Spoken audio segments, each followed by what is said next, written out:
Hey, what's up YouTube, Skybadger here, and we're back on day 6 of our 100 player fan game series number 4. Now this is just a little bit of a audio recorded in post for day 6, an early part of day 8, and then we get into the main part of day 8, the commentary will be recorded at the time of the events. So this first part here, I'm talking about it months after the fact. So at this point in the game on day 6, we've literally just invaded, I believe this was, no it wasn't Opvolta, this was Nigeria.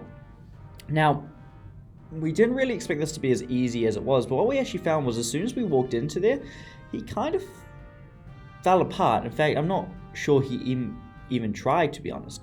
I think after the fact he was unable to ally with us, he kind of realized how things were going to go and just gave up. So walking through Nigeria was really easy. At the same time, we can see that our allies, North Sudan, has completely wiped out South Sudan, which is good to see, and Ethiopia is almost completely gone as well. Ethiopia is still taking his anger out on South Sudan though, and has a few units in there. Elsewhere, we can see that Egypt is on his way out. He's resorted to building militia, which is really a show of desperation. If you're building militia, you're clearly on your way out. Egypt fought well, and honestly, he really impressed me with how he handled himself this game. He pulled multiple maneuvers on us that really caught us by surprise, and he really showed that he knows how to play this game politically and tactically. So Egypt really impressed me with how he handled himself. Down south, we can see that our ally in the south is now at war with Madagascar. Now this is a very long and drawn out battle, but as we can see, Madagascar is trying to attack him by sea, but Tanganyika is not having any of it and is about to destroy those units. We can also see that Iraq, although not an ally, we do have a shooting out with him, is still pushing back against communist Russia, I believe it was, who attacked him a few days ago, and he's done really well. Central Russia and the Russians in general should not have picked a fight when they were already fighting in Europe, so bit of a bad move on their part. So we're back now on day 8. This is a very early day out, and I'll cover most of the stuff that's in the newspaper later, but the gist of it is we are in 14th place and we haven't really improved much. It's been 2 days since the last recording, so we've made a lot of progress against Nigeria, and we'll show that off as soon as we close the map. So we drag down there, we can see that we've pretty much nearly wiped out Nigeria. We do have a few large groups left to deal with, especially Opvoltan troops that are in the Nigerian territory, but we'll get to those in a second. Once we take out those groups there, we plan to swing around and head into Opvolta. We did lose a tank right there, rebelled to us, and we're going to finish that off pretty soon. We're going to send artillery in to deal to that, so losing a tank at this point in the game is pretty annoying. As we can see, a group of Equatorial Gabon's troops have slipped through. However, we had the troops in reserve to block it and make sure it doesn't go any further.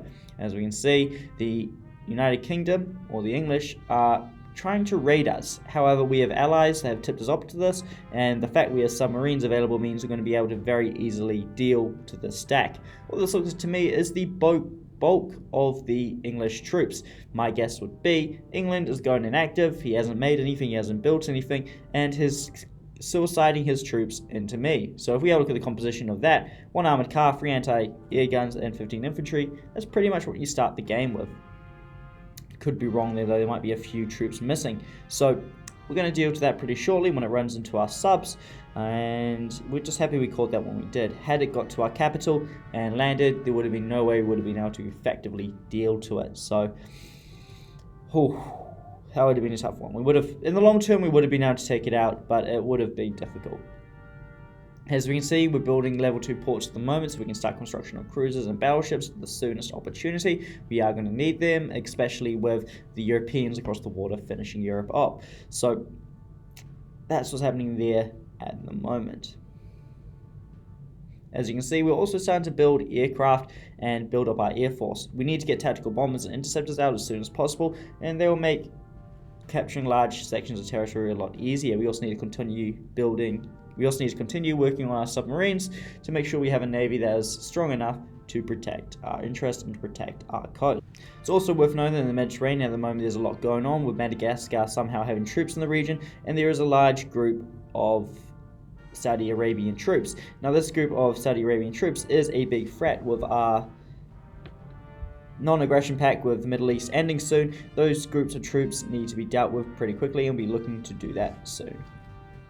Hey, what's up YouTube, Scabadger here, and we are back late on day 8. So I think I did a brief video yesterday, well I mean early on in day 8. So we'll just go over this quickly while I'm narrating it. 14th place, and 22nd, so still got a lot of work to do.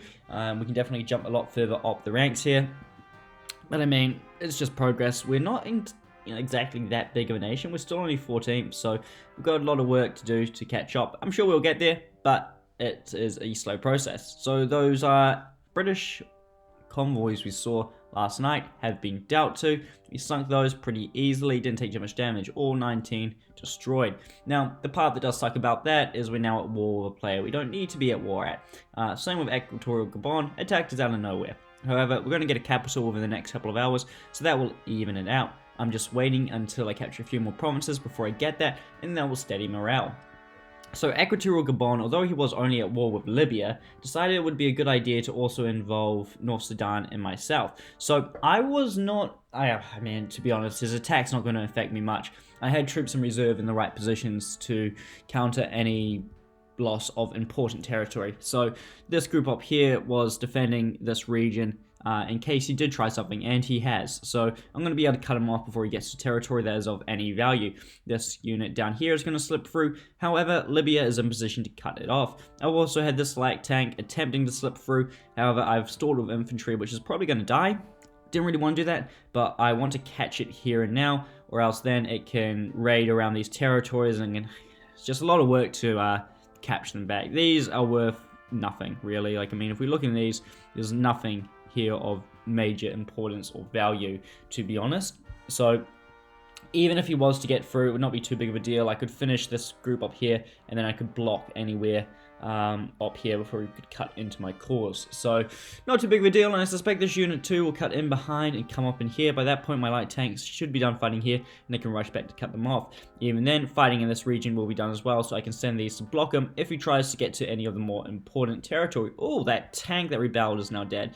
Let's capture that territory, and let's move these into position to start slowly work on taking down the troops of Upper Volta that are in this region. So let's order those to attack there, and order those to attack there, and then just drag that down, and it can get ready. Sweet. So we're also doing a little bit of a counterattack. I kind of want to claim this bit of territory in here, especially the oil producing province, to give us a good boost later on in the game.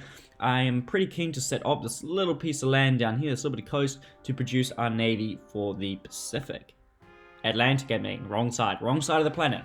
For the Atlantic. So if we capture these provinces down here, especially these oil producing provinces, chuck ports on them, it will go a long way in reducing the upkeep costs on them, especially if they are in oil producing provinces. So 1, 2, 3 provinces there. I'll set the one up in the food and one in the capital city as well.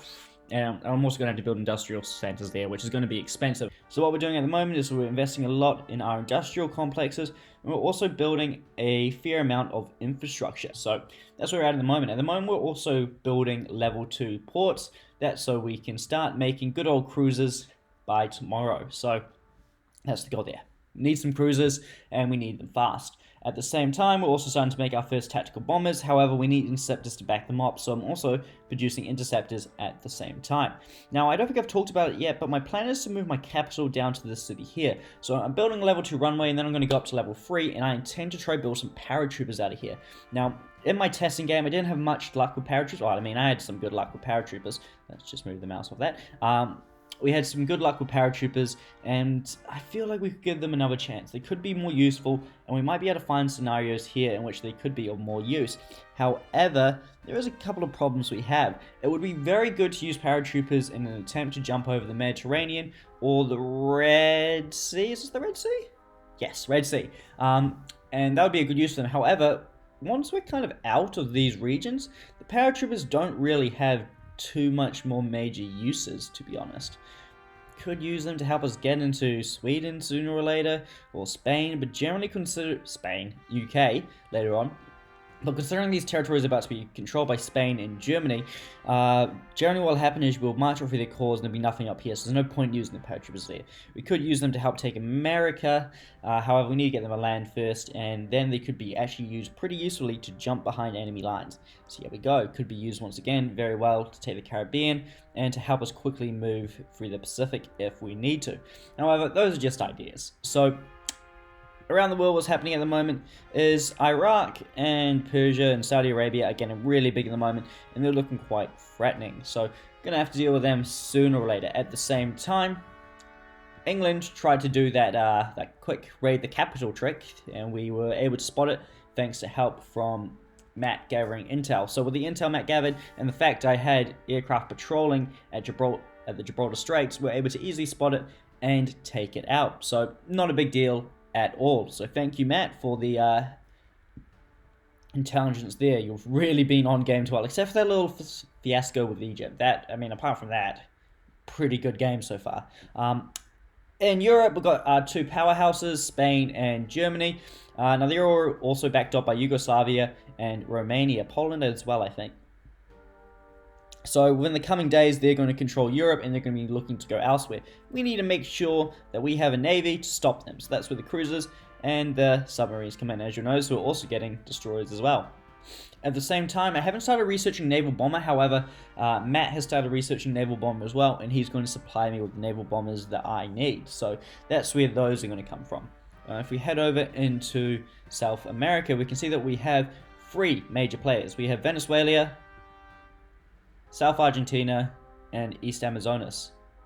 So these are our major players at the moment, and I'm not sure how this is going to go because we have East Amazonas and South Argentina that are in the coalition, but then we have Venezuela that's just up here by himself. I don't think he's at war with either of them.